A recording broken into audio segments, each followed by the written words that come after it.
आइए आज हम अनसीनों के बारे में जानेंगे जो लगभग हर किसी क्लास की परीक्षाओं में पूछी जाती है, हर प्रतियोगी परीक्षाओं में पूछी जाती है। 9th, 10th, 11th और 12th में अनसीन पूछी जाती है। इन अनसीनों में कुछ वैकल्पिक क्वेश्चन होते हैं और कुछ शार्ट टाइप के आंसर क्वेश्चन होते हैं। इन सबको जानने के लिए सबसे पहले हमें WH टाइप के क्वेश्चन के बारे में या WH टाइप के शब्दों के बारे में समझना होगा। तो इसमें सबसे पहले शब्द आता है भाट। तो भाट का अर्थ क्या होता है? भाट का होता है क्या से। तो इसको अगर देखा जाए तो भाट की जगह पे क्या लिखा जाता है? भाट का होता है जहां पर किसी काम के बारे में पूछा जाता है। तो भाट का क्या होता है? काम। इसके बाद दूसरा है हु का क्या होता है? हु के स्थान पर नाम लिखा जाता है। जो नाम आता है वो क्या लिखना है? हु के स्थान पर लिखना है। वैन का अर्थ होता है कब। तो इसका मतलब क्या हो गया? वैन के स्थान पर समय लिखना है, यानी वैन का प्रयोग कहाँ करना है? समय के स्थान पे। इसके बाद वेयर है, वेयर का प्रयोग करना है कहाँ? यानी स्थान। वेयर का प्रयोग कहाँ होना है? स्थान। तो इसका क्या हो गया? भाट का काम, हु का नाम, वैन का समय और वेयर का क्या होता है? स्थान होता है। इसके बाद दिया है वाई। वाई में पूछा जाता है कि क्यों, यानी रीजन या कारण पूछा जाता है। तो वाई के स्थान पर क्या लिखना है? जो रीजन या कारण पूछा जाता है उसको लिखना है। इसके बाद है हाउ। हाउ की जगह पे लिखा जाता है कि कैसे। हाउ का मतलब कैसे होता है? कैसे से होता है। इसके बाद है होम। होम का मतलब होता है किसको या किसके लिए। किसको या किसके लिए। इसके बाद हुज। हुज का प्रयोग भी क्या होता है? किसके या किसका। इसका प्रयोग हुज का होता है। तो किसी अनसीन को हल करने से पहले उसे बार बार पढ़ें और बार बार समझें। कम से कम 3 बार पढ़ना होता है। इसको समझने में उसी का आंसर उसी में होता है, लेकिन कहीं कहीं क्या होता है कि उसके आंसर या उत्तर को बदल दिया जाता है। तो इसको ध्यान से पढ़ें और बार बार पढ़ें और इसको हल करने का प्रयास करें। इसके बाद इसमें कुछ वैकल्पिक क्वेश्चन पूछे जाते हैं जिनका आंसर देने के लिए जैसे पूछा जाता है संज्ञा या संधि या सर्वनाम पूछा जाता है, या कहीं पे कोई सैनम शब्द या समानार्थी शब्द या उसके विपरीत शब्द पहुंचे जाते हैं। तो इनके अर्थों को जानना जरूरी है। चलिए हम कुछ उदाहरण अनसीनों के बारे में जानने के लिए कुछ उदाहरण आगे देखते हैं। अगर आपको ये वीडियो पसंद आए तो इसे लाइक कीजिए, शेयर कीजिए और अधिक से अधिक सब्सक्राइब कीजिए। चले तो आगे देखते हैं पहले अनसीन क्या है। जैसा कि इस अनसीन में पहला क्वेश्चन है in which place does malaria occur most. तो इसका अर्थ क्या है कि मलेरिया कैसे स्थान पर या कहाँ पनपता है। तो अपन ने जैसे इसमें अध्ययन किया था कि मलेरिया जो है, मलेरिया हमेशा कैसे डैम्प यानी गड्ढों में और कीचड़ युक्त लैंड में पनपते हैं। तो इसको लिखने का सही तरीका क्या है? इसको अगर लिखा जाए क्या लिखते हैं? पहले क्वेश्चन में देखें तो इतना आधा क्वेश्चन जैसे मलेरिया एक्यूट मोस्ट कहाँ? इन डैम्प एंड मर्सीलैंड में पनपते हैं। तो इसका आंसर क्या हो जाएगा? Malaria occur most in damp and marshland. इसके बाद अगला क्वेश्चन है who does a mosquito begin is life. तो इसमें क्या है कि इसको अगर देखा जाए तो इसमें दिया है कि मस्कीटो या मच्छर के लार्वा की लाइफ कहाँ शुरू होती है। तो इसका क्या है कि अगर इसको पढ़ें तो इसमें क्या दिया है? ये दिया है which begin its life a larva living in a water. तो इसमें क्या करना है कि इसमें क्वेश्चन को अगर देखा जाए तो यहाँ आधा क्वेश्चन जो है mosquito began its life as larva living in a water. तो इसका आंसर क्या हो जाएगा? Mosquito began its life as larva living in water. इसके बाद तीसरा क्वेश्चन है in what place malaria does not occur. यानी इसमें दिया है कि मलेरिया कैसी जगह पे नहीं पनपते हैं। तो मलेरिया जहाँ पर सूखा वातावरण होता है या डेजर्ट होती है, तो इसका आंसर क्या होगा कि मलेरिया डज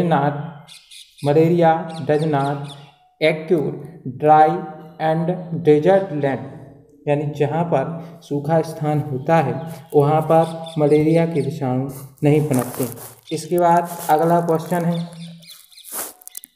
क्वेश्चन दिया है the Khalistan it is the breeding place of the mosquito या मच्छर कैसे स्थान पर पनपते हैं। इसमें दिया है फ्लोइंग वाटर यानी बहते हुए स्थान में, या ड्राई एंड डेजर्ट यानी सूखे स्थान में, या दिया है स्टेजमेंट वाटर यानी रुके हुए पानी में। तो मलेरिया के विषाणु कहाँ पनपते हैं? रुके हुए जल में इसके विषाणु पनपते हैं। तो इसका सही आंसर क्या होगा? Statement water. इसके बाद दिया है malaria does not occur in Khalistan countries, यानी मलेरिया के जो होते हैं वो कैसी जगह पर नहीं पनपते हैं। इसमें दिया है डैम यानी गड्ढों और कीचड़ युक्त स्थान में, या दिया है सूखे स्थान में, या दिया है गंदे पानी में। तो मलेरिया के विषाणु या वायरस कहाँ नहीं पनपते हैं? ड्राई एंड डेजर्ट यानी सूखे हुए स्थान में नहीं पनपते हैं। अगली अनसीन है का पहला क्वेश्चन है what was the problem of the soldier, यानी सोल्जर की क्या परेशानी थी या क्या प्रॉब्लम थी। तो इसमें अगर देखा जाए तो पहले इस अनसीन को अगर अच्छे से पढ़ा जाए तो इसमें क्या दिया है, he did not know the Spanish language, यानी सोल्जर की प्रॉब्लम क्या थी कि वो स्पेनिश लैंग्वेज को नहीं जानते थे। तो इसका आंसर कैसे लिखेंगे?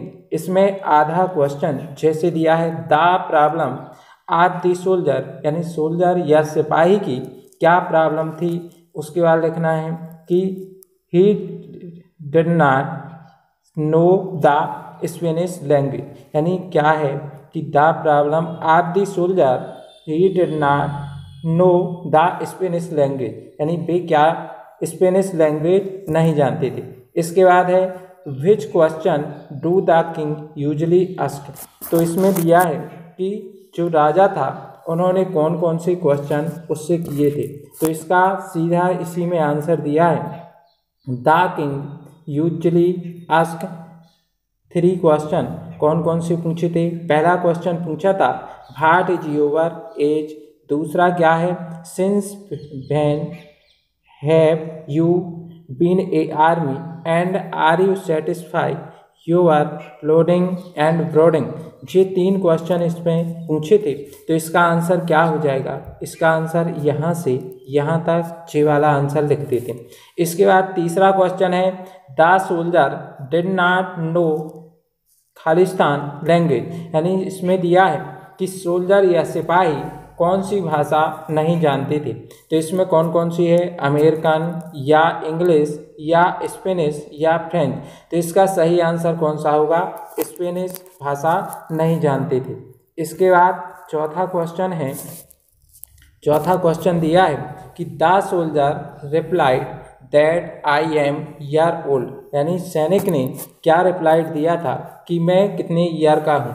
तो उसमें दिया है कि 20 ईयर या 25 ईयर या 27 ईयर या 29 ईयर। तो इसका मतलब क्या है कि इसमें दिया है कि 25 ईयर का था। इसके बाद why was the king surprise, तो किंग ने क्या सरप्राइज दिया था। तो इसका आंसर लिखना है द किंग सरप्राइज, और इसमें अनसीन में दिया है कि उसने इसका वाज क्विक द आंसर, यानी इसके आंसर देने के लिए उसने सैनिकों को सरप्राइज दिया। अगली अनसीन का पहला क्वेश्चन है what is the factor that achieve strength, यानी स्ट्रेंथ या ताकत के लिए अगर देखा जाए तो इसका फैक्टर क्या होगा। तो इसमें क्या करना है, इस वर्ड की जगह सिर्फ मात्र क्या करना है, यूनिटी जोड़ देना है।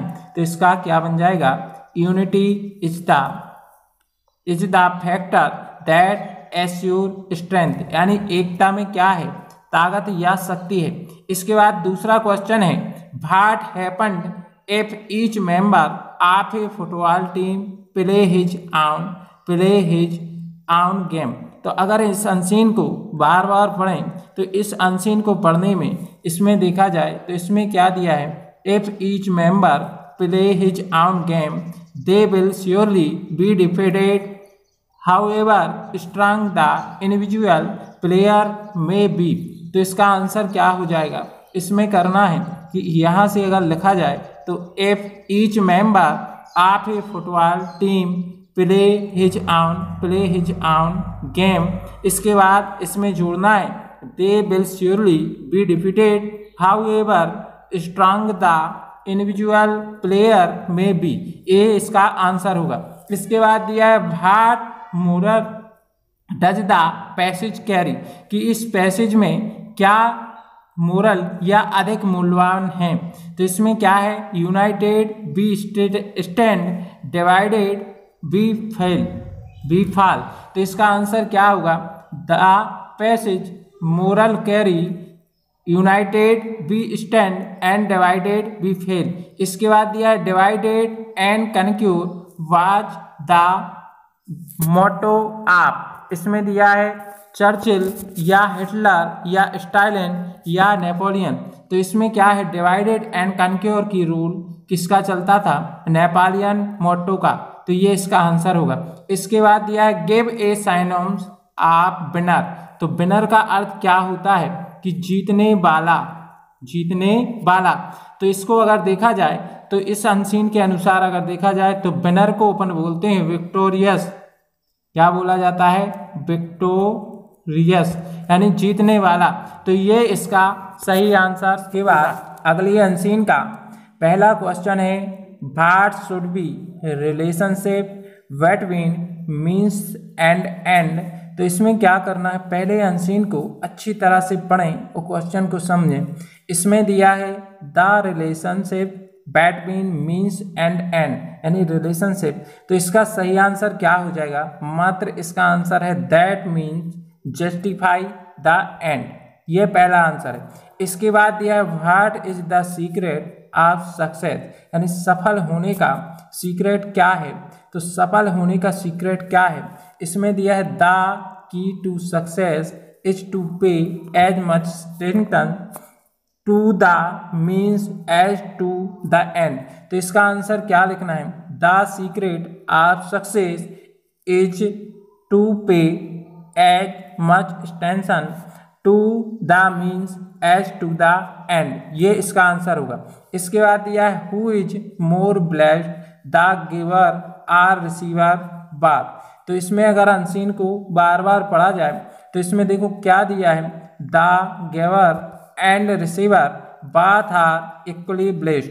तो इसका आंसर क्या लिखना है, अगर चाहें तो अपन इसको लिख सकते हैं the giver or receiver or both are equally blessed. ये भी आंसर हो सकता है, या फिर ये इतनी लाइन इस अनसीन की लिखी जा सकती है। इसके बाद दिया है the fact is aqua knowledge, यानी इसका फैक्ट क्या होता है, नॉलेज का या एक्वा नॉलेज का फैक्ट यूनिवर्सली होता है, यानी पूरे विश्व में या पूरे ब्रह्मांड में होता है।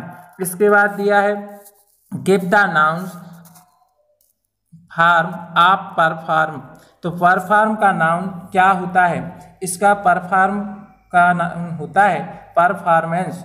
तो ये इसका सही आंसर कौन सा होगा, दूसरा।